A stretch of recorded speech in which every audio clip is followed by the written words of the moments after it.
Las cuestiones relacionadas con la libertad individual están llenas de aristas, ¿no? Menciona Gloria, además, en el prólogo de tu último libro, El Manual Liberal, que precisamente lo que debió haber hecho es decirte que no te metieras con los temas, como había hecho ella, con los temas de libertad individual, ¿no? ¿Por qué esta complejidad, ¿no? ¿Y cuáles son los fundamentos que sustentan la libertad individual? Hablas de 3 pilares en el libro, no me extiendo yo, que Así es. No debo. Bueno, antes que nada, muchas gracias por la invitación, gracias a la institución también por ser y representar, ¿no?, este gran faro en el país y también llegando a lo largo del mundo, así que muchas gracias por la invitación, por el espacio. Y el aspecto de la libertad individual, ¿no?, yo creo que es un asunto central y hoy más que nunca también relacionándolo con el título de este encuentro que nos trae hoy acá, una defensa de la libertad frente al autoritarismo, frente a los colectivismos, a los nacionalismos, a todo tipo de colectivismo, ¿no? Y creo que ese es el punto desde el cual tenemos que partir, que los liberales nos enfrentamos a todo tipo de colectivismo, ya sea colectivismos de izquierdas, colectivismos de derechas, colectivismos de todo tipo. Y ahí surge el aspecto central también de la libertad individual y como bien citabas recién, ¿no?, cómo la libertad no se divide de a pedacitos, cómo no se divide según la conveniencia de algún político, de alguna institución, de alguna religión, de alguna moral determinada, ¿no?, que nos quieren imponer muchas veces, sino que es simplemente un todo, ¿no?, y como un todo hay que defenderla. Y por eso defenderla frente a todo tipo de colectivismo, frente a todo tipo de dictadura. Digo, los liberales no creemos que existan dictaduras buenas o dictaduras menos malas, eso lo explica muy bien Mario Vargas Llosa, lo ha explicado también muy bien Ayn Rand y distintos autores que hemos tenido en la tradición liberal. Entonces, esa defensa de la libertad individual como la libertad de cada ser humano, de cada individuo, a poder tomar decisiones por uno mismo, sin que otras personas tomen decisiones por vos. Porque a fin de cuentas ser liberal es ser adulto y es esperar que los demás te traten como adultos, tratar a los demás como adultos e incluso ahí el gobierno. Porque muchas veces, y esto nos pasa en América Latina, y bueno, por acá también pasa bastante, tenemos a gobiernos que nos tratan como niños y creo que hay que cortar con eso. Pero esa defensa de la libertad individual dentro del liberalismo ha sido una tradición. Es decir, el liberalismo no ha sido únicamente esa defensa del libre mercado, del capitalismo, de la propiedad privada, sí ha sido todo eso, pero también entra en estos aspectos de los que, esas 3 aristas, esos 3 puntos de los que hablábamos recién, para mencionar esa igualdad ante la ley, creo que ese es el centro fundamental de todo fundamento. Después, esto que bien explica Deirdre McCloskey, ¿no?, esta economista norteamericana fabulosa, entendiendo al liberalismo como adultismo, es que ser liberal es ser adulto y una sociedad liberal es una sociedad de adultos, una sociedad contractual, voluntaria, de respeto, y a fin de cuentas que mis libertades no terminan donde empiezan las emociones o los sentimientos de los demás. Entonces, nadie tiene por qué imponerme a mí una moral o un modo de vida.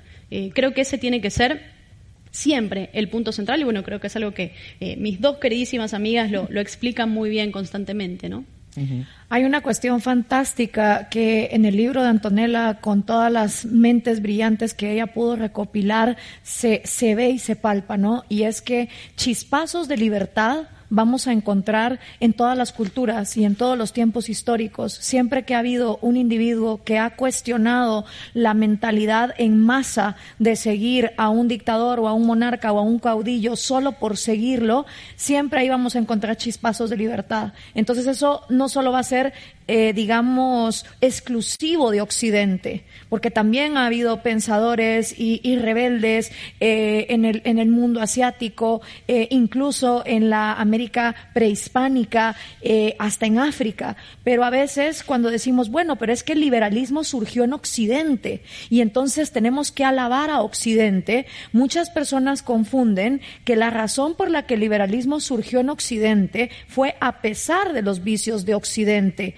y no gracias a esos vicios. Entonces hay gente que quiere defender el liberalismo diciendo se dio en Occidente porque en Occidente había nacionalismos, había fronteras, había cristianismo, había esclavitud, había machismo y una opresión a la mujer. Y es como, no. Todas esas cosas que son características de Occidente y de una humanidad que respondía más a dogmas y a caudillos que a la razón o a los descubrimientos científicos, es verdad. Sí, el liberalismo como movimiento surge en Occidente, sobre todo en el siglo XIX, acumulando mucha de la experiencia que en otros siglos se habían dado, ¿sí? Pero principalmente para oponerse a esa sociedad estamental, feudalista, monárquica, religiosa, y pudo surgir en esos lugares donde no había persecución, a buscar la verdad, a cuestionar, a empezar a decir, ¿será que está bien tener esclavos? ¿Será que está bien que las mujeres no puedan ser dueñas de su vida? Entonces, entendamos que el ser liberal fue oponerse a esa sociedad estamental muy protegida por ahora conservadurismos que buscan nacionalismos fronterizos o una moral que solo se concibe con religión. O sea, hay gente que piensa que si no hay religión no va a haber respeto a los derechos individuales, y esa creo que es la gran batalla de las ideas que tienen que hacer los liberales, el poder darle a entender a las personas que sin religión sí hay moral. Sí hay una capacidad de tener derechos individuales, sobre todo en aquellas sociedades donde se respetan las diversas creencias o incluso la decisión de no tener ninguna. Pero es verdad que muchas personas, si escuchan a Antonella decir liberalismo es tratar a la gente como adultos, dicen, ay no, qué aburrido.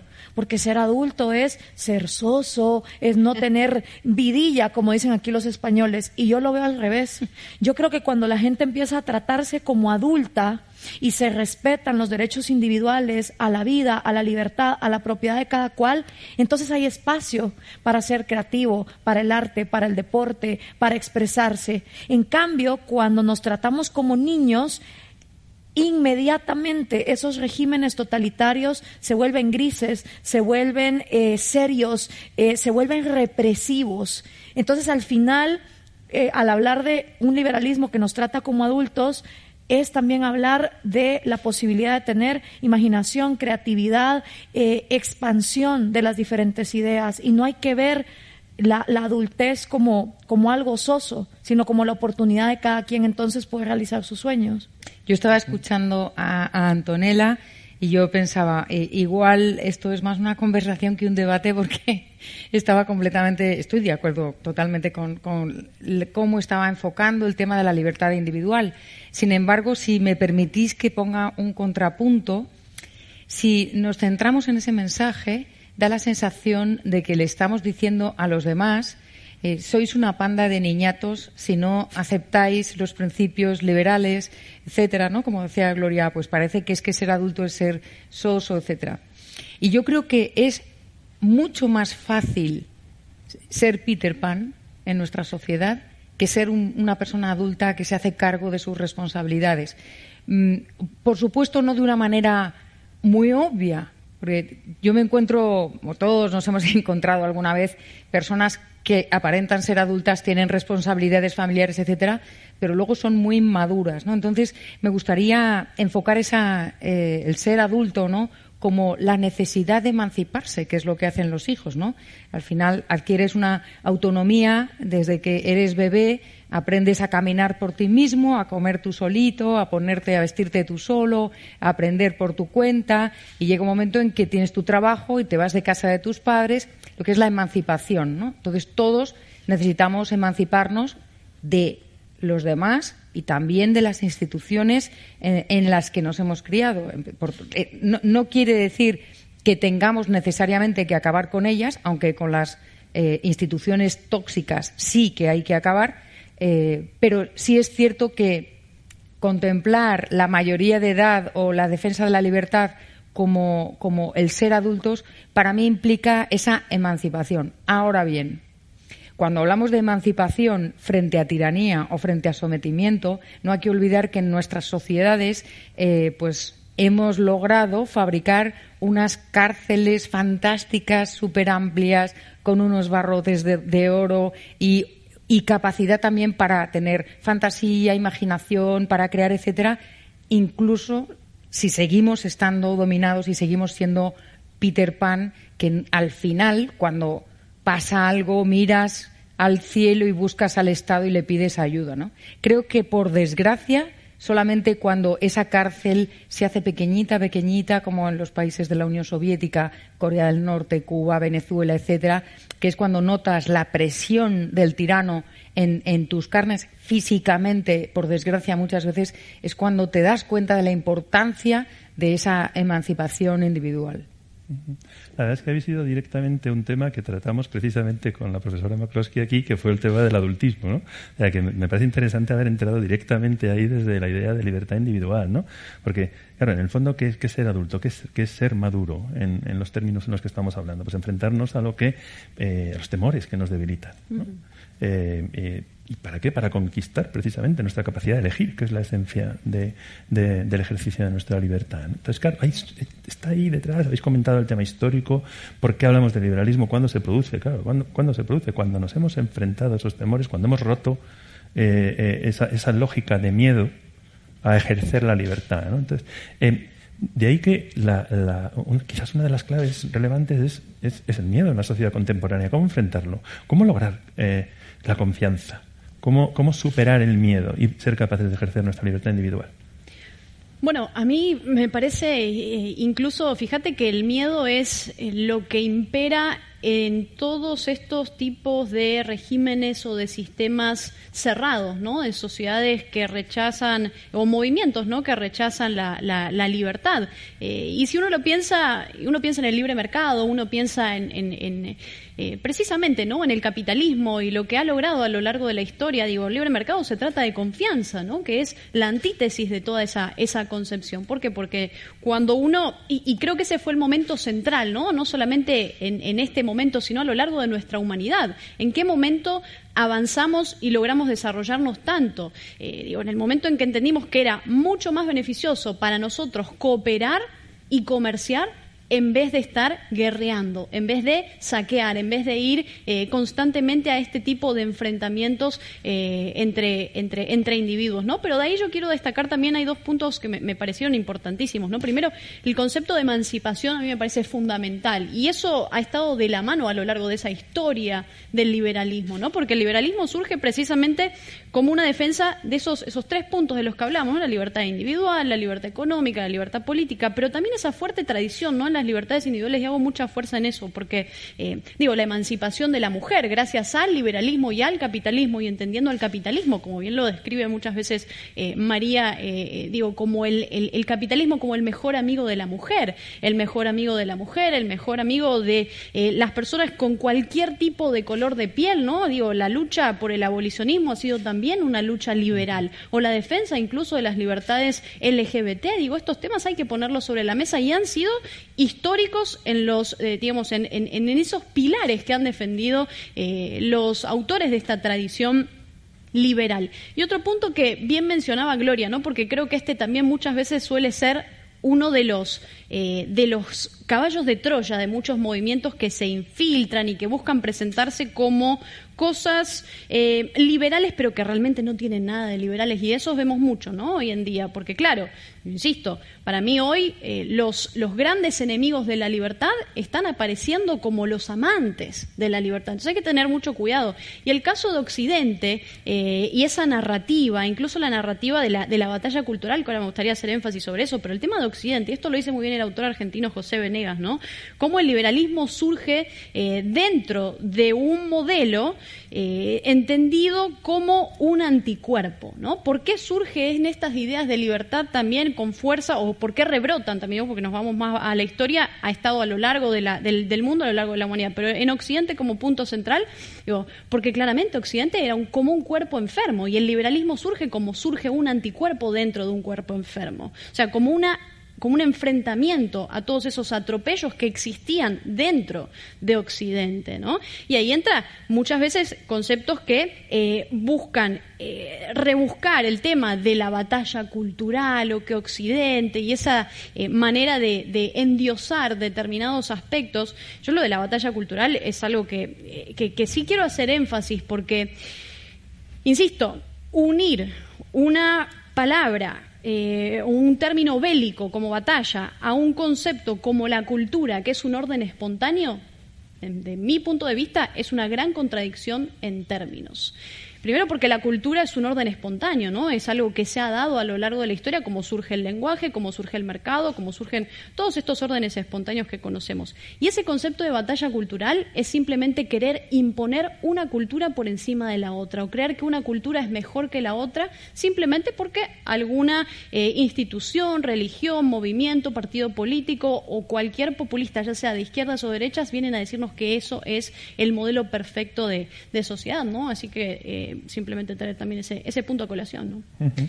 Totalmente de acuerdo. Yo creo que lo que tiene que haber es una batalla de las ideas, porque las ideas sí tienen que contrarrestarse, y hay gente que dice, no, es que hay ideas que son buenísimas en papel, pero claro, llevadas a la práctica son malas. No. A ver, si una idea tú la implementas en la práctica y tiene resultados nefastos como miseria, hambre, pobreza, fuga de cerebros y genocidios directamente, como es el comunismo, esas ideas no sirven ni en papel ni en la práctica. O sea, tal cosa como es bonito en papel, pero en la práctica no. Entonces, no, tu idea no funciona. Es como decirme una receta de cocina es buena en el libro de cocina, pero a la hora de que lo haces, el sabor es fatal y no te va a traer ningún tipo de nutrición. No, entonces la idea es mala.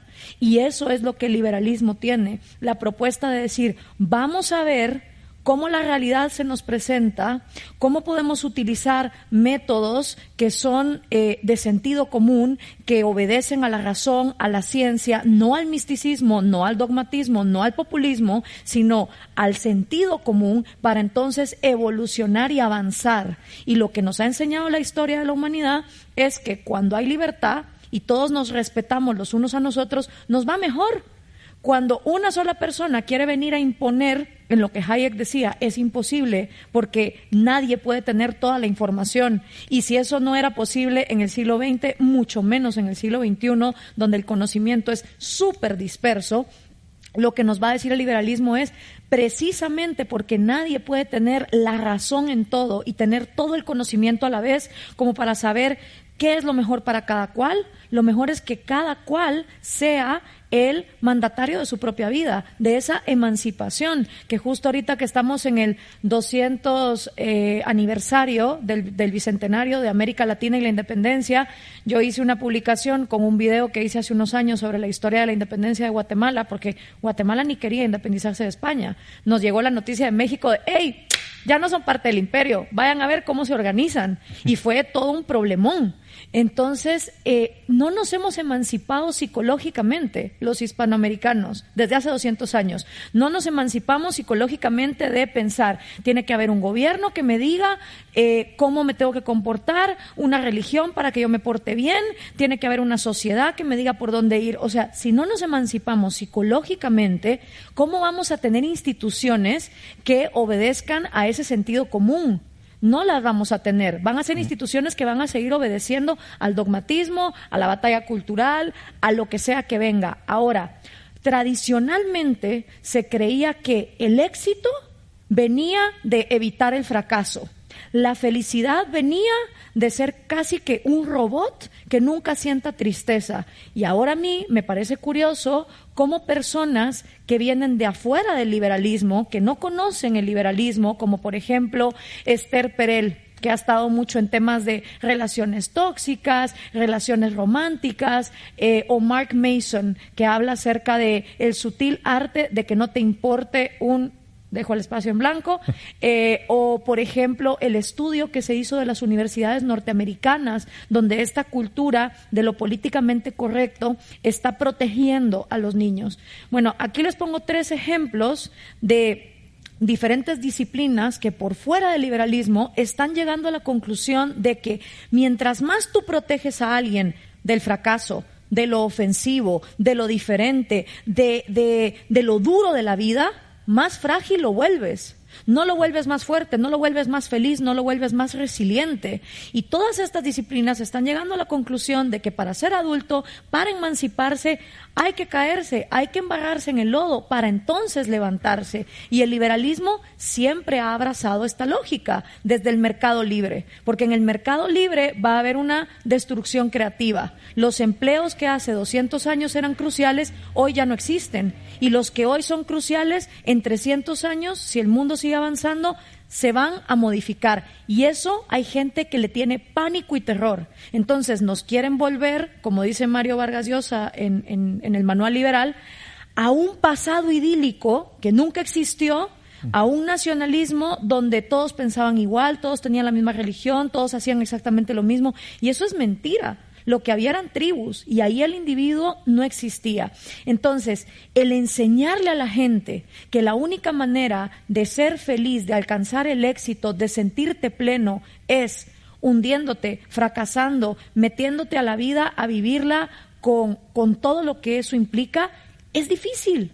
Porque estás compitiendo con fantasías animadas. Como dice Axel Kaiser, ¿no? Si yo comparo mi relación romántica con una película de Disneylandia, por supuesto que mi relación romántica es una porquería, porque la estoy comparando con una fantasía. Y eso es lo que los liberales constantemente estamos haciendo. Estamos poniéndote la realidad tal cual, compitiendo con la fantasía socialista o la fantasía del nacionalismo ahora, que te dice que había un pasado mejor, donde no había globalismo. Le tienen pánico al globalismo, los que se dicen liberales. Y digo yo, pero sí que mejor si empezar a entender este mundo como uno solo. Ahora, eso no significa a través de un Estado, porque esa es la otra, ¿no? Y esto María es experta, las feministas, ¿no?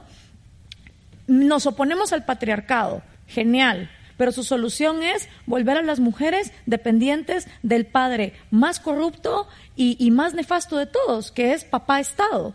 Entonces, cuando uno contrasta eso de explícame cómo defiendes el libre mercado, pero te opones a un mercado global, quieres fronteras, quieres volver a la tribu, o quieres emancipar a las mujeres, pero al mismo tiempo las quieres volver dependientes del papá Estado, es muy difícil, porque es como en la película Matrix, ¿no? ¿Qué pildorita quieres? ¿La que te va a decir la verdad o la que te va a mantener conectado a esa fantasía? Y a eso se enfrenta el liberalismo y sobre todo quienes lo defendemos en su totalidad, no los que hacen cherry picking, ¿no? De decir, yo defiendo la baja de impuestos y cuando me conviene los derechos de los gays, pero bueno, que no se casen ni que puedan adoptar tampoco, y las drogas, veremos. Entonces, ese cherry picking también le está costando caro al liberalismo.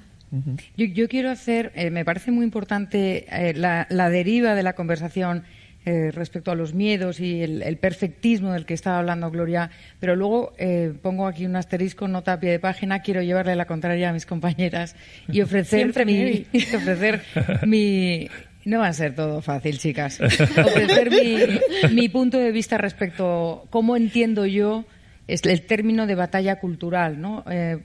Porque lo entiendo desde otro punto de vista. Pero respecto a lo que estaba comentando Gloria del miedo al fracaso, de la necesidad de protección, etcétera, está feo que me mencione yo a mí misma, pero en el libro que acabo de publicar y que tendré la suerte de presentar aquí mismo la semana que viene, Votasteis gestos, tenéis gestos, le dedico mucho espacio a hablar de la identidad, porque yo creo que ese miedo al fracaso, esa necesidad de tener una imagen idílica y perfecta de cómo eres por fuera y por dentro, cómo va a ser tu futuro, qué es lo que va a pasar el día de mañana, ese miedo a la incertidumbre, todos estos miedos que son tan humanos que todos tenemos en algún momento, creo que se deben o que están especialmente enfatizados en nuestra sociedad porque no nos miramos hacia adentro, porque tenemos un problema de identidad y como no somos capaces de mirarnos para adentro como personas adultas y encontrar nuestra identidad allá donde estén nuestros valores, sean los que sean, entonces buscamos la identificación fuera. Buscamos la identificación fuera y buscamos que todo sea como me dicen que tiene que ser. No nos ponemos metas personales, sino que nuestras metas las delegamos también. Hemos delegado la educación de los niños, hemos delegado prácticamente todo y también hemos delegado o estamos delegando este establecimiento de nuestras metas personales, ¿no? Y entonces tienes que tener una carrera súper exitosa, tienes que tener un matrimonio ideal, hetero u homo, dependiendo del entorno en el que estés, de manera que si estás en un entorno muy progresista, etcétera, decir soy heterocis, pues te tiran piedras. Si estás en un entorno muy hetero tradicional, dices yo es que pues me voy a casar con mi novia, entonces te tiran piedras. En cualquier sitio te van a tirar piedras si no te ajustas a la imagen del espejo. Y eso es un deterioro de nuestra libertad individual y de nuestra capacidad racional de lo que nos hace ser humanos, ¿no? Me parece mucho más grave de lo que parece el tema que estabais sacando, la guerra cultural. Yo sí entiendo lo que significa la batalla cultural. No lo entiendo tanto como... sé por dónde vais y tenéis razón ahí, o sea, una de cal y otra de arena, pero yo la entiendo de otra manera. Yo entiendo la batalla cultural como la importantísima necesidad de deshacer determinados tópicos que se han ido inoculando, como por ejemplo, los ricos son malos, por ejemplo, que es algo que, ¿no? que está súper difundido. Todo el mundo sabe que si eres rico eres inmoral, algo habrás hecho, ¿no? Si tienes ese dinero, alguien se lo habrás robado. Excepto si estás en el gobierno, que entonces todo el mundo entiende que tengas pues chalets, lo que sea, ¿no? Claro. Entonces, creo que sí se han instalado determinados tópicos en nuestras sociedades. El mercado es malo, etcétera. O sea, hay una serie de tópicos que sí creo que hay que combatir. Y en ese sentido es en el que yo entiendo el término batalla cultural, porque sí que nos han impuesto una cultura determinada que, pues, en la universidad lo veo, ¿no? Permanentemente. Hay cambio climático, está causado por el hombre, nos vamos a morir todos. Pues bueno, podemos matizar. Entonces, esta batalla cultural para mí significa volvamos a los matices. Vamos a ver qué pasa con la ecología, hasta qué punto sí, hasta qué punto no. Vamos a ir analizando con matices como hacen las personas adultas y vamos a dejarnos de eslogans facilones que te han proporcionado muchos votos o que te proporcionan votos, que te proporcionan popularidad, sean del color que sean, me da lo mismo, pero que al final hay muchos partidos políticos que acaban comprando esos eslogans facilones porque les da miedo, volvemos al miedo, ¿no? Porque no saben quiénes son políticamente. Entonces te ves pues partidos que supuestamente son liberales o son liberales en algunas comunidades autónomas, no voy a mencionar, todos pensamos en la misma mujer, que de repente a nivel nacional defienden cosas que dices, pero ¿cómo es posible que estés cayendo en eso tú también, ¿no? Entonces, yo sí creo que es importante deshacer esa mitología absurda que nos han ido inoculando poco a poco y que están en las universidades, en los colegios, etcétera, vendiéndonos, por decirlo de una manera muy sencilla, una burra que no existe, ¿no? Y yo sí creo que hay que deshacer eso. Ahora, sobre esos mitos, ¿no? Sobre esa tergiversación de palabras, de conceptos, de ideas, esa manera de convertir también muchas veces al liberalismo o al capitalismo o a la globalización en una mala palabra. Yo ahí creo que quizás, no sé si la solución sería la batalla cultural, sino más bien una libertad de educación o libertad de ideas para combatir eso. Es decir, porque la batalla cultural lo que te da es esa concepción de querer imponer una cultura por encima de la otra, o querer imponer a través de una batalla con el término bélico, y a través defendiendo. Eso es una defensa, no es un ataque, es una defensa precisamente de la libertad de pensamiento. La propuesta que ofreces es la propuesta, pero es una propuesta a largo plazo, que estamos todos ahí.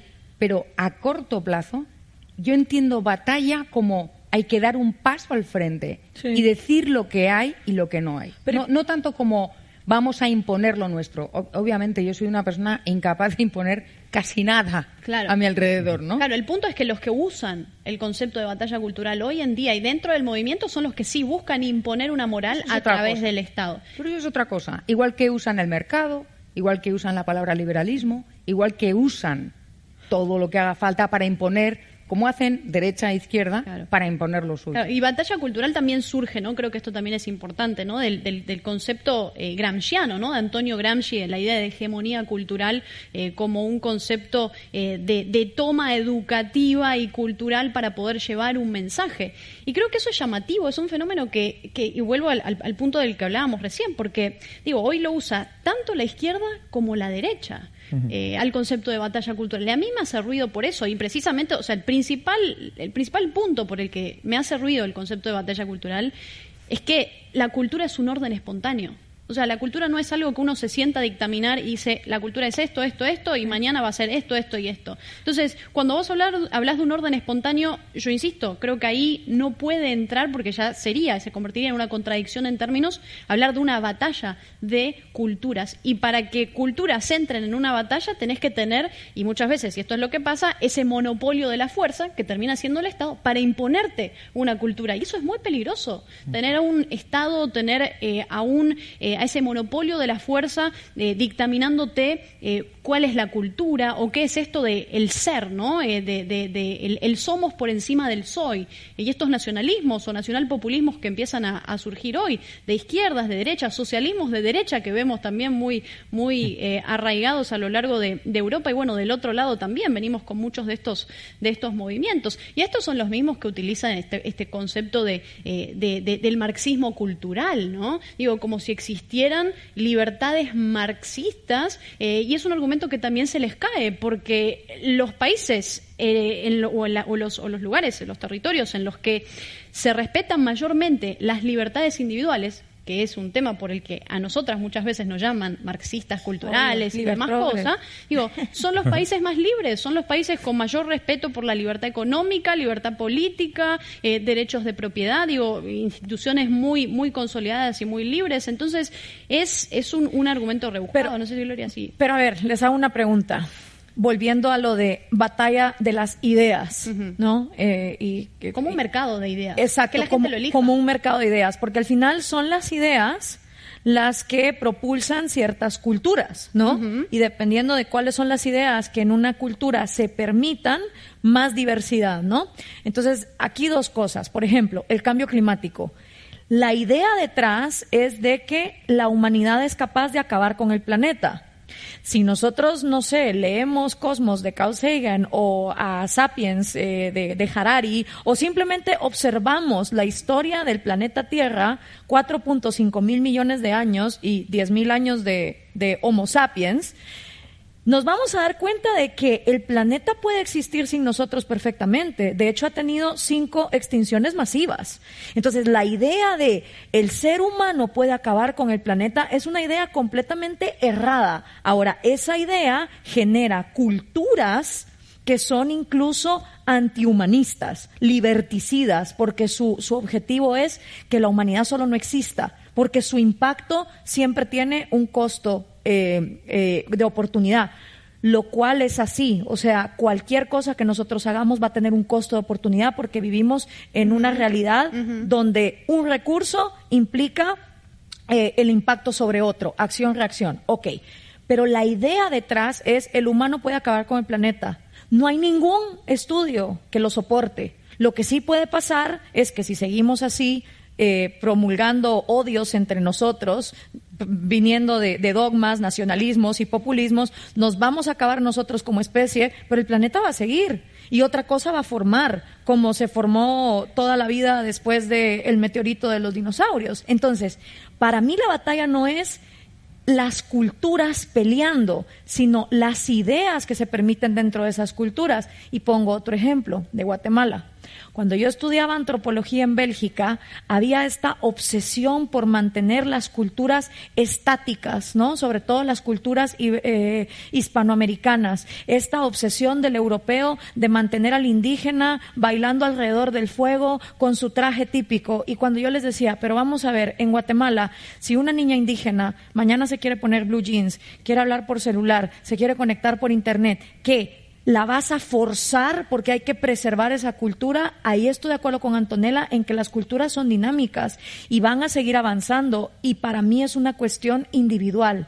Si tú te quieres poner tu traje típico, comer comida típica, pero al día siguiente irte a estudiar inglés o aplicar a un trabajo en Google, es que para allá vamos. Entonces la cultura va a depender de las decisiones individuales. Para mí la batalla dura es la de las ideas y el mantener que nunca deje de existir espacio para las ideas del sentido común. Porque si esas ideas se retiran y solo le dejamos a los fanáticos pelearse entre ellos, vamos a tener desde comunismos hasta fascismos y moralidades impuestas por instituciones por fuera de esos gobiernos también. Pero precisamente habéis entrado en la batalla de las ideas, la batalla cultural, habéis hablado de matices, de mantras, también del mantra del liberalismo. Y habéis entrado de lleno en la segunda cuestión, que es el liberalismo, ¿no? La verdad es que a todos nos sorprende escuchar continuamente todo tipo de apelativos más o menos denostados socialmente para explicar qué es el liberalismo. Y hablamos de todo: libertarios, liberales, socialliberales, anarcoliberales, ortoliberales, neoliberales, austriacos, smithcianos, no sigo, que podría continuar, ¿no?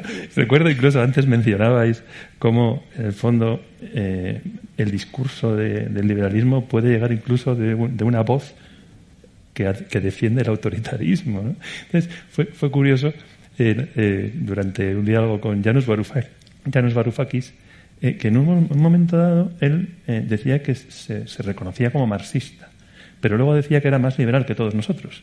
Entonces, claro, dices, qué confusión, ¿no? Cuánto mantra hay también en torno a esta lógica, ¿no?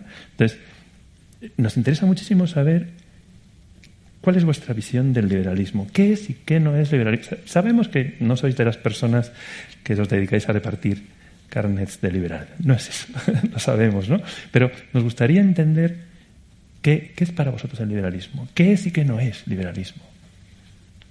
A lo mejor, Gloria, si quieres empezar tú. Mira, donde yo, después de muchos años de estudio, de experiencia, de debate, de conversaciones, he tratado de expresar lo que para mí es liberalismo, es en mi programa presidencial, donde dije, ok, hay cosas que son de sentido común. O se garantizan los derechos individuales y se garantiza que el individuo es la minoría más importante que hay en la sociedad, o una sociedad no puede avanzar. Pero al mismo tiempo, tampoco puedes, como decía María, imponer la libertad. Es que al final es una decisión psicológica y personal. Entonces, dejé 5 cosas que son no negociables, que para mí es como, si estas 5 cosas en Guatemala no se dan, no vamos a tener liberalismo, punto.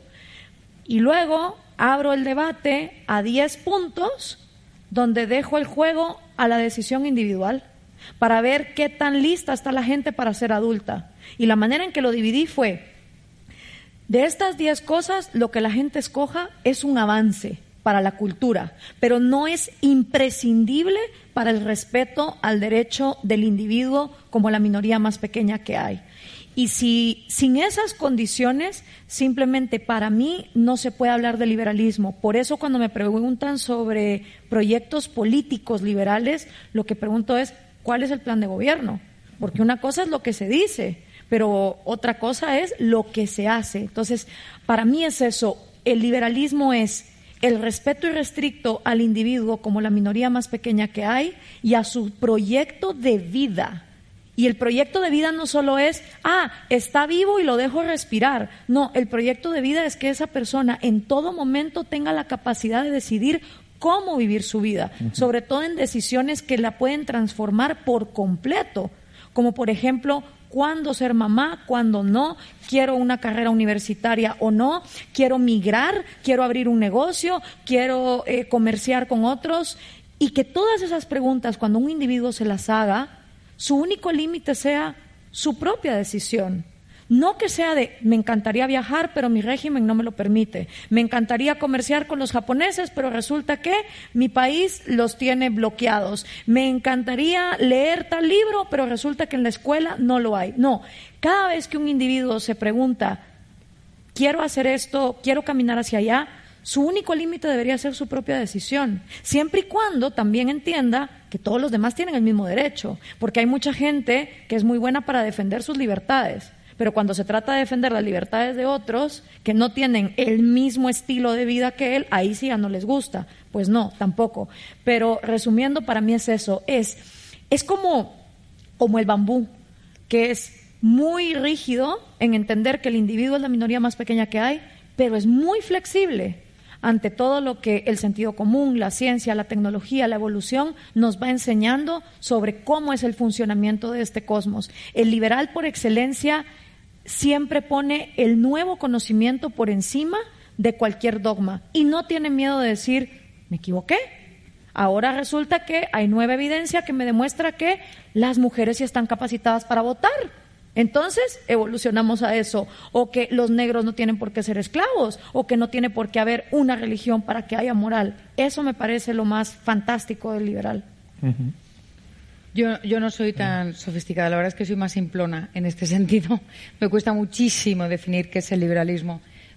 Primero porque tengo un sesgo de formación, me he formado en historia del pensamiento económico y entonces veo el pensamiento liberal como algo a lo que he dedicado mi vida. He dedicado mi vida al estudio del pensamiento liberal, entre otras cosas.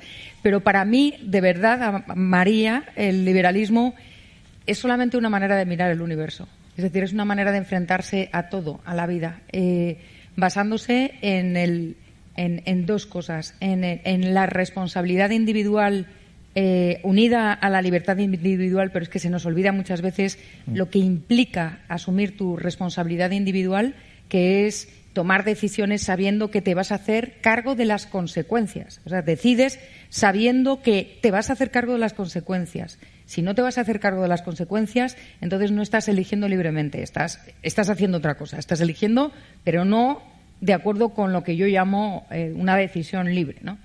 Eso por un lado. Y por otro lado, creo que es muy importante para mí asociar esta manera de ver el mundo en el que, como decía Gloria, el individuo es la base, teniendo en cuenta que nacemos completamente incapaces de caminar, ver, etcétera. Luego somos animales sociales que intercambiamos ideas, intercambiamos palabras, cariño, afecto, expresiones artísticas, bienes, servicios y todas esas cosas, con lo cual conformamos comunidades sin que eso implique colectivismo, sino respetando eso. Dicho lo cual, me parece muy importante asociar esta libertad individual y este individualismo metodológico con la ausencia de coacción.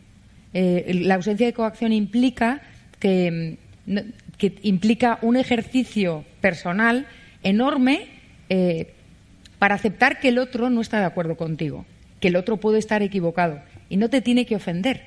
Simplemente puedes comerciar con el otro, puedes convivir con el otro en paz, porque soy una firme defensora del principio de no agresión, sin tener que imponerle lo que tú crees que está bien, incluso si él es un absoluto convencido del totalitarismo, ¿no? Entonces, es muy difícil asumir el liberalismo como un principio motor en tu vida porque implica va a sonar un poco fuerte, pero un perfeccionamiento moral permanente, es decir, ejercer la tolerancia, ejercer la no violencia, la no coacción y también la persuasión. Es decir, si yo quiero convencer a Gloria, conocida autoritarista, de que está fatal, que quiere ser una dictadora terrible, no se lo puedo imponer, no puedo imponer la libertad. Tengo que persuadirla. Y la persuasión no solamente viene de las palabras, viene sobre todo de los ejemplos. Entonces, el ser liberal para mí, o libertaria, me da lo mismo, implica vivir verdaderamente de acuerdo con esos principios que es muy fácil proclamar, muy fácil tal, pero luego vivir de acuerdo con ellos es más complicado. Rand decía, estoy demasiado consciente como para vivir de una manera inconsciente, en lo que decía María, ¿no? Una vez te vuelves consciente de la importancia de la libertad, ese perfeccionamiento moral, aunque pues sí puede ser difícil, pero la alternativa es peor, porque la alternativa es vivir en constante contradicción, ignorando la realidad sin poder ignorar las consecuencias de que has ignorado la realidad. Bueno, estoy muy de acuerdo. Y de hecho, para mí, el liberalismo, la libertad es un modo de vida, ¿no? Es una forma de vivir tu vida, no solamente predicando a la libertad como el valor, el gran valor, ¿no? El valor principal, sino también ejerciéndola. Y ejerciéndola a través también de la responsabilidad, sin querer controlar a las demás personas y tampoco que los demás te controlen a vos. Yo creo que ese tiene que ser el punto, y entender al individuo como el centro de la escena, ¿no? Ni la idea de tribu, ni la idea de sociedad, ni la familia, digo, el individuo es la base. Y cuando partimos de ahí, partimos de la libertad de ese individuo, que tiene que ser respetada siempre, a todo momento, en todo lugar, a lo largo de la historia, creo que ese es el punto para entender la importancia de la libertad, ¿no? Y como también te permite llevar, ¿no? Como bien lo decía Gloria, llevar adelante tus proyectos de vida. O sea, la libertad te permite a vos expresar y llevar al máximo lo que tenés, ¿no? Y ejercer esa importancia de esa libertad da grandes frutos, y ha dado los grandes frutos de los que hoy en día, digo, el mundo disfruta y el mundo goza, digo, gracias al capitalismo, gracias a la libertad económica, a la libertad individual, a la libertad política, a esos aspectos que forman parte de esa libertad, de ese liberalismo completo, ¿no? Sin agarrar y ponerse a decidir qué cosa es y qué cosa no es el liberalismo, sino el liberalismo como lo que es, con esa libertad completa, indivisible, digo, ha dado grandes frutos a lo largo de la historia, que hoy estamos, digo, básicamente disfrutando y gozando todos. En los últimos 30 años, más de 1.000 millones de personas salieron a lo largo del mundo de la pobreza extrema. Hace 200 años, prácticamente el 95% de las personas que habitaban este planeta eran pobres. Y hoy ese porcentaje salió del 95% al 9%. Y estamos mejor que nunca. Y estamos mejor que nunca gracias a la libertad, gracias a que entendimos eso que hablábamos al principio, a que hay que cooperar, a que hay que comerciar, en vez de estar haciendo guerras, en vez de cerrarnos como sociedad. Digo, a fin de cuentas, tenemos a los hechos, tenemos a la realidad de nuestro lado. Y claramente, digo, si vos pones hoy en día a una persona a elegir entre, siempre hago esta comparación, ¿no? La lista A y la lista B. En una lista A, países como Suecia, Suiza, Estados Unidos, si querés incluso, y en una lista B, países como Zimbabue, Venezuela, Nicaragua, Cuba. Bueno, preguntarle a esa persona dónde, y si tiene un capital, y si tiene algún ahorro que tuvo y que quiso crecer durante toda su vida, ¿dónde lo iría a invertir? ¿Dónde iría? ¿A algún país de la lista A o algún país de la lista B? ¿Dónde iría si tuviera que emigrar, si tuviera que irse de su país? ¿Iría uno de la lista A o uno de la lista B? Es también una cuestión de hechos. El ser humano siempre está en esa búsqueda constante de la libertad, ¿no? Entonces, cuando nosotros nos quitamos todos esos sesgos, todos esos dogmas, y a mí por eso me gusta mucho, y con Gloria siempre hablamos bastante de esto, la importancia, ¿no? Incluso de la astrofísica dentro de estos aspectos, y el trabajo que ha hecho Carl Sagan a lo largo de la historia a la hora de hablar de cosmología, de astrofísica. Creo que es fundamental. Él hablaba de ese pálido punto azul, ¿no? La famosa foto del pálido punto azul. ¿Qué significa eso? Que estamos en el medio de la nada, y que básicamente cuando nosotros entendemos eso, entendemos que no somos nada, que somos irrelevantes en un universo que empezó y que va a tener su fin, ¿no? Porque esa es, digamos, la segunda ley de la termodinámica, esa es la entropía. Todo acaba, todo se termina, y como empezó este planeta, se va a acabar este planeta, como, digamos, surgió como nació el sistema solar, se va a acabar el sistema solar. Digo, el Sol está en una estrella, como todas las estrellas, y el destino de todas las estrellas es acabar, es apagarse, es morir, como todo en esta vida. Digo, el Sol está en la mitad de su vida prácticamente. Digo, y cuando eso suceda, cuando se acabe, bueno, y a lo largo de toda esta historia, y esto lo dice también un físico que a mí me gusta mucho, Michio Kaku, que piensa en el futuro de la humanidad. El 99% de, digamos, básicamente toda la vida que ha existido y todas las especies que han existido a lo largo de este planeta se han extinguido. Y ese puede ser también, y va a ser también, el destino del ser humano. Y queda en nosotros entender cuáles son los valores, cuál es la institución o cuál es la idea que nos va a hacer perdurar un poco más en el tiempo y poder hacer mucho más amena este paso simple, corto, breve, efímero que tenemos en este planeta, ¿no? Pero creo que ese punto, ese pálido punto azul del que nos hablaba Carl Sagan es importantísimo, porque cuando vos entendés que digo, que estamos en la nada y que esto es insignificante, y cuando te salís de toda esta cuestión o coyuntura y el día a día y nacionalismos y políticos queriéndote imponer modelos de vida o moralidades o una forma, un formato de vida, digo, se cae la xenofobia, se cae el racismo, se cae la homofobia, se caen todos esos dogmas y colectivismos que buscan imponer estos dictadores, ¿no? O estos políticos o mesías o populistas que,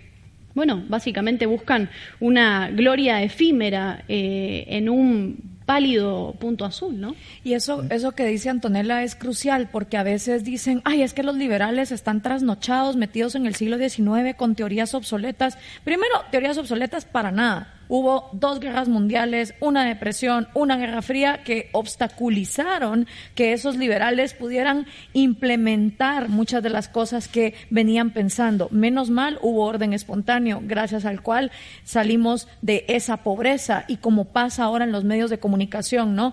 El 90% de la atención de los medios de comunicación se enfoca en el 10% de cosas que van mal, y el 10% de esos medios de comunicación se enfocan en el 90% de cosas que van bien. Por eso hay mucha gente que vive en eterno pesimismo, porque se le presta mucha atención a lo poco que va mal y muy poca atención a lo mucho que va bien. Como por ejemplo, hace 50 años era impensable que una empresa privada pudiera estar hablando de colonizar Marte.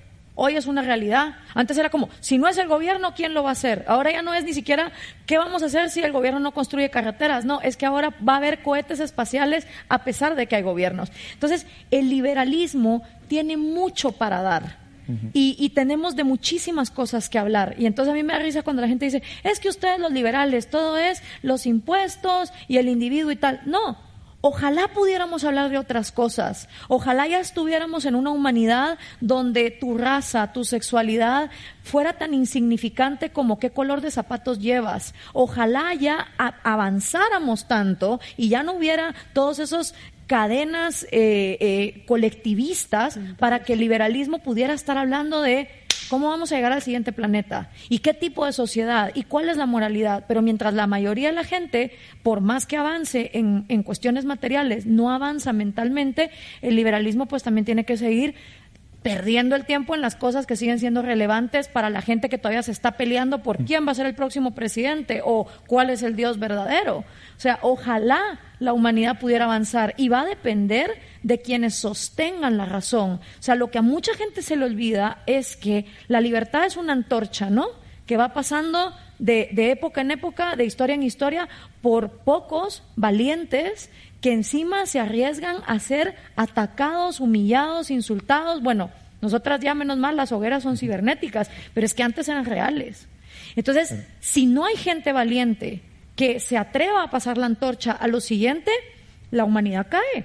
Y ya cayó en edades medias y hay momentos donde la llama de la libertad se apaga. Entonces, en ese pálido punto azul, uno también entiende por qué hace uno esto. Tal vez no por ver cuando uno se muera cambios inmediatos, porque también hay que entender que hay mucha gente que no está lista, pero por lo menos contribuir a pasar esa antorcha. Claro, pero en el fondo estamos hablando de cómo nos hemos organizado y cómo nos deberíamos organizar para poder ejercer esas libertades, ¿no? Con ello estamos casi entrando en ese tercer bloque que queríamos analizar, ¿no? Las instituciones, el marco en el que se desenvuelven nuestras acciones, donde se ejerce la libertad, ¿no? María, la verdad es que tú has escrito mucho el libro último, que además vas a presentar la semana que viene en la Fundación, tendremos ese placer. Analizas mucho estas cuestiones, ¿no? Ya lo han comentado tanto Antonella como Gloria. Hablemos de Estado de Derecho, hablemos de sistema democrático, sus contradicciones, instituciones. Uno de las principales trabas que nos encontramos, que puede ser una traba o puede ser un motor, para desarrollar las libertades individuales, son precisamente las instituciones. En esa victoria parcial, porque no hemos terminado del todo, queda África, ¿no? Pero en esa victoria frente a la miseria y frente a la pobreza, esas buenas noticias, que es la superación de la pobreza, las mejoras institucionales han sido básicas. El desarrollo de instituciones sanas que faciliten el ejercicio de la libertad es muy importante. Y está ligado con la anterior pregunta, que es el liberalismo, porque las instituciones sanas, como así las denomino, son aquellas que generan incentivos y expectativas para que todo el mundo pueda desarrollar su proyecto de vida adecuadamente. Adam Smith, que era un pensador visionario, tenía muy claro que, por ejemplo, por poner un ejemplo muy sencillo, si tú eres un productor con una imaginación súper pragmática, con una inventiva estupenda y generas modos de producción más eficientes, pero sabes que no vas a poder optar a mercados externos, no vas a producir más, no vas a mejorar la productividad de tus trabajadores o de tus bienes de capital, etcétera, porque sabes que no vas a colocar esa producción.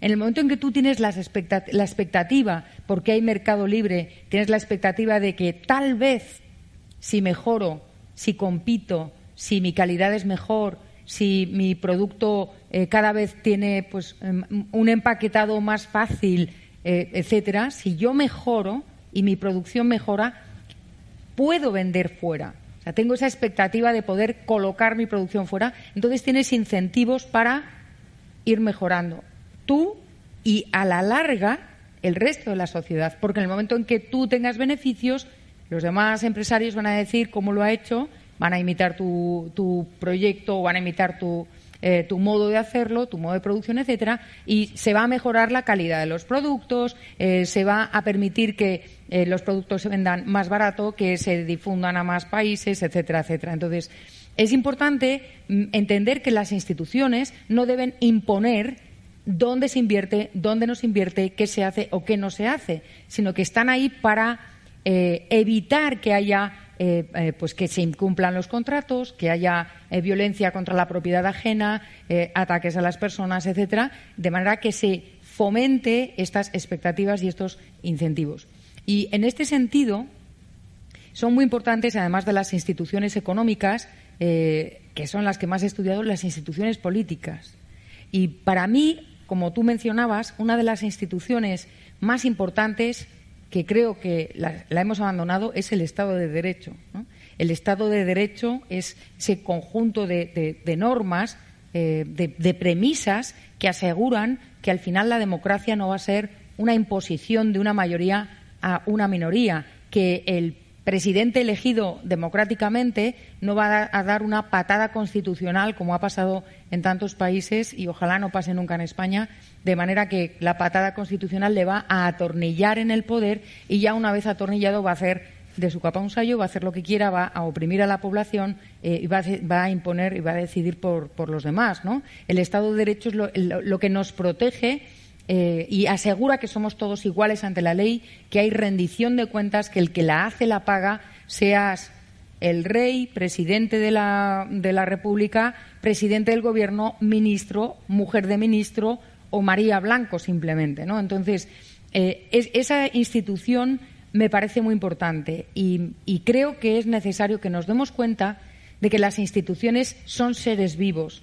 Yo ahí soy muy hayekiana, en el sentido de que creo que evolucionan, igual que evolucionamos las personas, evolucionan las culturas, evolucionan las sociedades y evolucionan las instituciones. Y por eso tenemos que estar vigilantes, por eso tenemos que estar pendientes de que no se deterioren. Es decir, esto no es como decir, bueno, tenemos ya Estado de Derecho, check, Tribunal Constitucional, check, ya tenemos todo, ya nos podemos poner el pin de somos una democracia liberal. No. Esto es un proceso continuo de vigilancia de que esas instituciones están ocupándose de lo que se tienen que ocupar, de que existe rendición de cuentas, de que el que la hace la paga y que no hay esta libertad para faltarle el respeto a las instituciones. No se puede transgredir el ejercicio de estas instituciones que protegen la libertad individual y que protegen y que aseguran que nuestras democracias no se conviertan en democracias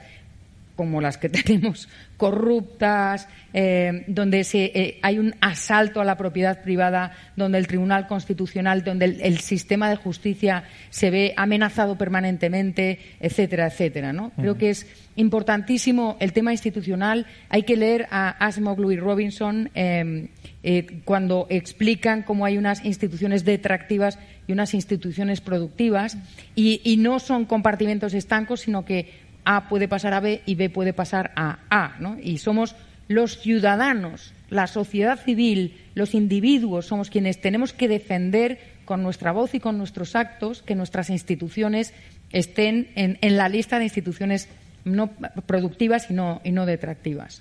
Pero precisamente mencionas, el profesor Robinson estuvo con nosotros lo sé. Y estuvimos hablando precisamente del sepan. pasillo estrecho. Sí. Entonces, claro, el tema es, vale, de acuerdo, hay que lograr ese equilibrio entre Estado y para intentar, y sociedad civil, para intentar que el pasillo por el que transita la libertad sea lo más grande posible. Pero claro, ¿cómo perfilamos el Estado de forma que sea respetuoso con nuestras libertades? Y ahí es donde el sistema democrático tiene que ser eficiente, ¿no? ¿Cómo nos enfrentamos a veces a la tiranía de la mayoría, digamos, ¿no? Por no extenderme, que no debo. Me gustaría escucharos, ¿no? ¿Cómo entendéis esas contradicciones que se pueden producir entre la democracia y la libertad? A ver, yo creo que tenemos que entender que la democracia es algo tan poco común en la historia de la humanidad. Apenas es una cuestión reciente que a veces se dio, luego sucumbió en imperios. Y si vemos el planeta Tierra en una cámara rápida, ¿no? Cada imperio creciendo, volviéndose expansivo, luego reduciéndose, uno siendo comido por el otro. No existe democracia que dure en el tiempo. Casi siempre sucumbe. Lo que pasa es que es el menos malo de todos los demás sistemas, ¿no? Decía Churchill. Entonces, cuando a mí los anarcocapitalistas me dicen, es que tenemos que llegar a un momento sin Estado, bueno, quizá, pero pónmela fácil, que era lo que le decía a mis amigos con Bitcoin hace 5 años. Bitcoin es muy difícil. El día que sea user-friendly, como lo es Uber o Airbnb, todo el mundo se va a pasar para allá. Pues lo mismo me pasa con el anarquismo o el anarcocapitalismo. El día que sea user-friendly y que sea más fácil que las democracias que tenemos, tal vez podemos mutar a eso, porque antes solo teníamos imperios. Entonces, no hay que casarse con la idea de que las fronteras son fijas y los sistemas, como decía María, las instituciones evolucionan y tal vez vamos a llegar a encontrar algo mejor que la democracia, que al final es algo que venimos arrastrando desde la Grecia antigua. Y mientras todo lo demás avanza la ciencia, la medicina, la biología, la astrofísica, la psicología, en cuestiones burocráticas, como no hay competencia, seguimos arrastrando un modelo de hace más de 2000 años con tecnologías del siglo XVIII y XIX que a duras penas se van adaptando con las nuevas cuestiones modernas. Entonces, yo creo que hay que entender que puede haber otras maneras de entender la democracia, pero la fundamental es la mayoría, por más que haga berrinche, que patalee y que le exija al dictador, no podría jamás ir en contra de la minoría más pequeña que existe, que es el individuo. Y eso es lo que no terminamos de entender, sobre todo en Hispanoamérica, cuando una mayoría, una turba enardecida, levanta la mano y dice, sí, exprópiese, censúrese, asesínese o métase en la cárcel. Como lo eligió la mayoría, ya es carta blanca para que los dictadores hagan lo que les dé la gana, porque se convierten en dictadores, a pesar de que fueron electos democráticamente. Uh-huh. Sí, y ahí entra mucho en juego el límite al poder, ¿no? Que creo que tiene que ser también y hoy en América Latina, ¿no? Uno de los aspectos sobre los que estamos y deberíamos estar trabajando con mucho énfasis, con mucha fuerza. ¿Por qué? Porque estamos viendo la historia de gobiernos desenfrenados, de gobiernos que crecen y que no son, o que no somos nosotros capaces de ponerlos a dieta, y que se vuelven cada vez más grandes y que toman cada vez más facultades, y empieza a surgir este otro tema de la justicia social, ¿no? Todo ese crecimiento del gobierno es por y para la justicia social, ¿no? Que, como dice el mexicano Luis Pasos, no hay nada más injusto que la justicia social, ¿no? Porque ¿qué es? Básicamente quitarle a unos para darles a otros, y ahí entra en juego lo que bien mencionaba María, hablando del rol de las instituciones y de los incentivos. Cuando vos haces eso, terminás generando sociedades en las que, a fin de cuentas, nadie quiere producir. Porque si vas a quitarle el incentivo a la persona que produce, que genera, que trabaja, que quiere hacerlo, que quiere salir adelante y valerse por sí misma y tener dignidad humana, en vez de estar dependiendo de una migaja de un gobierno, una migaja que además el gobierno para dártela se la tiene que quitar a otra persona, porque no hay tal cosa como dinero estatal, no hay tal cosa como algo gratis. Creo que eso es algo que tenemos que entender.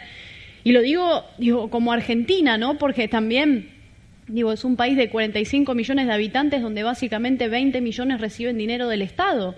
Y eso no es toda la cuenta, porque después tenemos solamente 7 millones que producen y que trabajan en el sector privado del país. Entonces, ¿cómo haces para que 7 millones mantengan a 20 millones? Bueno, ahí tenés el desastre de lo que es Argentina y por qué estamos tan mal. Si seguimos con este camino de castigar el éxito, de castigar al que produce, de castigar al que genera, y aplaudir al saqueador y aplaudir al que vive del otro, ¿no? Efectivamente vamos a seguir en este tipo de modelos en los que no se avanza, no se progresa, no se desarrolla, no se genera. Todas las cosas que nosotros disfrutamos, los avances científicos, los avances médicos, tecnológicos, todas esas cosas, ¿dónde surgen? Bueno, no surgen en Venezuela, no surgen en Nicaragua, no surgen en Cuba ni en la Unión Soviética, ni surgieron lo que fue la Unión Soviética o Corea del Norte. Claro, ¿pero por qué? Porque ahí, y no es que no existan personas talentosas en esos países, de hecho hay muchas, pero esos talentos están hoy, en países como Venezuela. Si alguien tiene una muy buena idea para hacer algo que nos va a beneficiar probablemente a toda la humanidad, probablemente no lo vaya a poder cumplir, no lo vaya a poder llevar a cabo ese proyecto o esa idea que tiene, porque esa persona está hoy muriéndose de una enfermedad que es totalmente curable en pleno siglo XXI, o haciendo fila para comprar un poco de comida, o muriéndose de desnutrición. Y ese es el punto también de las instituciones, ¿no? A fin de cuentas, que terminan siendo modelos o herramientas o marcos o incluso señales que nos dicen a nosotros dónde también tenemos mayor capacidad de supervivencia los individuos, ¿no? Y buscamos siempre intentar sobrevivir a todos los palos en la rueda que han existido y que encima nosotros también nos ponemos a nosotros mismos. Miremos todo lo que ha logrado la libertad económica, la libertad, el liberalismo, lo que ha logrado el capitalismo y la globalización en estos años, a pesar del gobierno, a pesar de los populistas, a pesar de los colectivismos. Imaginémonos todo lo que podríamos haber logrado si no hubiese sido por esos modelos, por esos colectivismos, por esos autoritarismos, por esos dogmatismos. Entonces yo insisto mucho, ¿no?, en la importancia también en el pensamiento de Ayn Rand, ¿no? Yo creo que es algo fundamental insistir en la racionalidad, en la importancia de la razón por encima de los dogmas, del colectivismo, del altruismo, ¿no?, de todos estos aspectos, y hablar de la importancia del egoísmo racional, ¿no?, que creo que es fundamental también para hablar de incentivos. Y la racionalidad es importantísima en todo este desarrollo. ¿Por qué?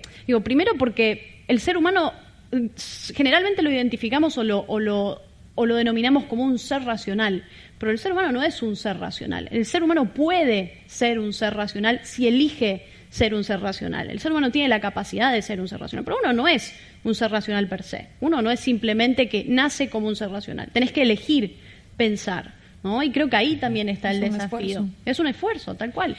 Justo eso, Alexander Ocasio-Cortez, ¿no?, presentándose a la gala de $30,000 con un vestido que decía "Tax the rich", ¿no? Ponle impuestos a los ricos, por decir los exitosos, ¿para dárselo a quién? A burócratas como ella, ¿no? Me dan ganas ahora a mí de hacerme un vestido que diga "Cut the spending", ¿no? Corta con el gasto, sobre todo en un país como Estados Unidos, que se les ha ido la vara en guerra contra las drogas, trillones de dólares ahí desperdiciados, ahora con el fracaso en Afganistán.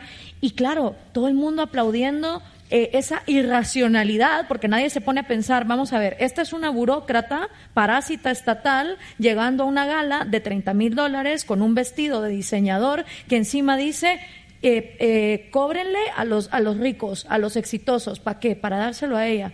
Y ahí está la gente, como dice Antonella, eligiendo no pensar, diciendo qué fantástico. ¿Y por qué nadie aplaude un vestido que diga corten con los gastos? como que si el Estado, y esto yo lo repito, y parece que igual no se entiende, ¿no?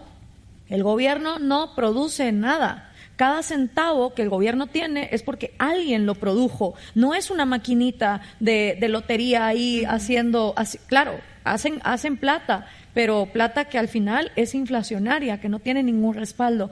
Entonces, en esa irracionalidad de que alguien en Estados Unidos, hija de migrantes, que probablemente si la bisabuela de Ocasio Cortés se levantara de la tumba, le mete una gran regañada para decirle, ¿por qué crees que nos vinimos a Estados Unidos?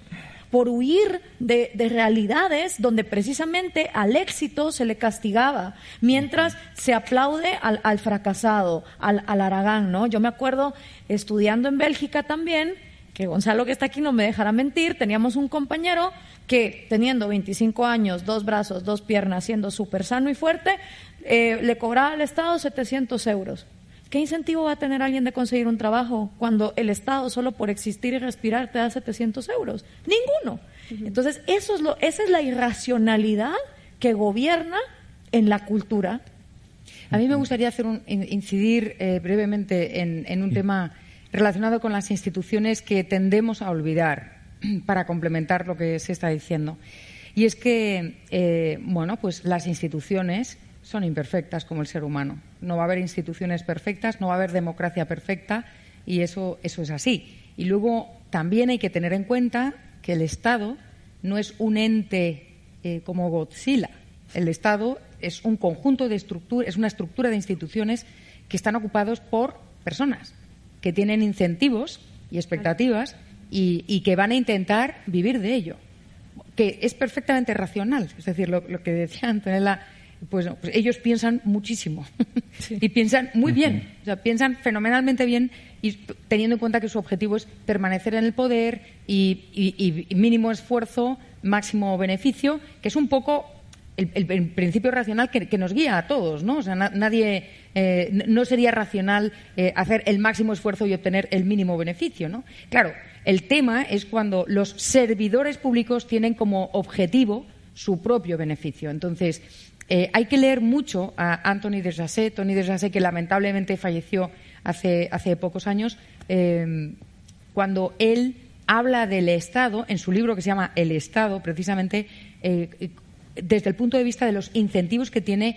a crecer permanentemente y a mutar, ir mutando, ir modificando, ir cambiando sus eslogan, su manera de manipular a la gente. O sea, la gente se comporta, como dice Gloria, no porque la gente sea estúpida, probablemente piensan también, pero tienen unos medios de comunicación, sistema educativo, bombardeo permanente de eslogans que terminan por narcotizarles, si quieres, ¿no? Entonces, creo que es importante a la hora de soy la primera que pido que la sociedad civil despierte, pues despertemos, pero tengamos en cuenta que las instituciones son imperfectas y que el Estado, por más que diga que el Estado somos todos, no. El Estado tiene sus propios intereses y su propio beneficio.